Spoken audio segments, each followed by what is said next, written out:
అన్నిటికంటే డేంజర్ ఏంటి అంటే మౌనం. ఒక సీనియర్ నాయకుడు మౌనంగా ఉన్న, లేదంటే ఒక 40 years రాజకీయ అనుభవం ఉన్న వ్యక్తి మౌనంగా ఉన్న ఏం జరగబోతుంది అనే భయం ఉంటుంది. అలాగే ఎందుకు ఈ మౌనం అని రకరకాల ఆలోచనలు కూడా వస్తాయి. ఇప్పుడు చంద్రబాబు గారు మౌనం వెనక 13వ తేదీన ఎన్నికలు జరిగితే ఇప్పటి వరకు కూడా జగన్మోహన్ రెడ్డి గారు అయితే ధీమా వ్యక్తం చేసేశారు. 151 కంటే ఎక్కువ స్థానాలు వచ్చేస్తాయని చెప్పి ఐపాక్ టీంతో చెప్పేసి ఆయన ఊరెళ్ళిపోయారు.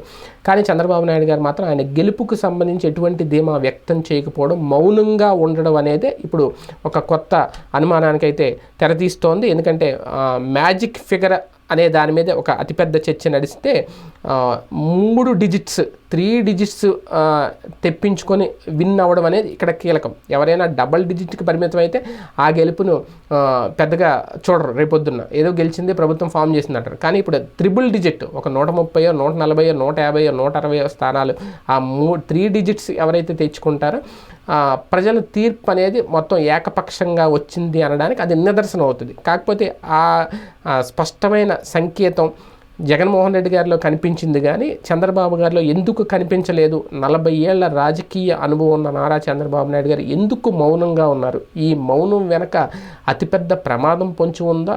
తుఫాను ముందు వచ్చే మౌనం లాంటి సైలెన్స్ ఏదైతే ఉంటుందో దానికి సంకేతమా?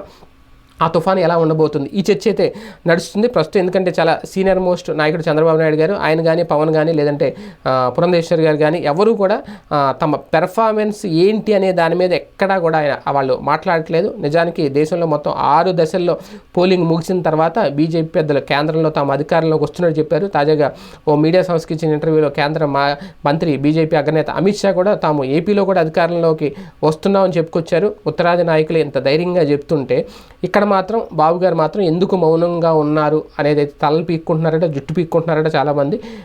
కాకపోతే క్యూ లైన్లో మహిళలు అర్ధరాత్రి వరకు నిలబడి ఓటేశారు అంటే తమకే పాజిటివ్ సంకేతం అనేది కూటమి బలంగా అయితే నమ్ముతోంది. లేదు మాకే పాజిటివ్ సంకేతం అది అనేది వైసీపీ నమ్ముతుంది. ఎందుకంటే మహిళలు లబ్ధి పొందిన వాళ్ళందరూ మీకు మేలు జరిగితేనే ఓటేయండి అని జగన్ గారు చెప్పిన మాట ఏదైతే ఉందో దానికి నిదర్శనం మహిళలు క్యూలో నిలబడి ఓటేయడం అనేది వాళ్ళు చెప్తున్నారు. ఏది వాస్తవం, బాబు గారు మౌనం వెనక ఆంతర్యం ఏంటో చూద్దాం.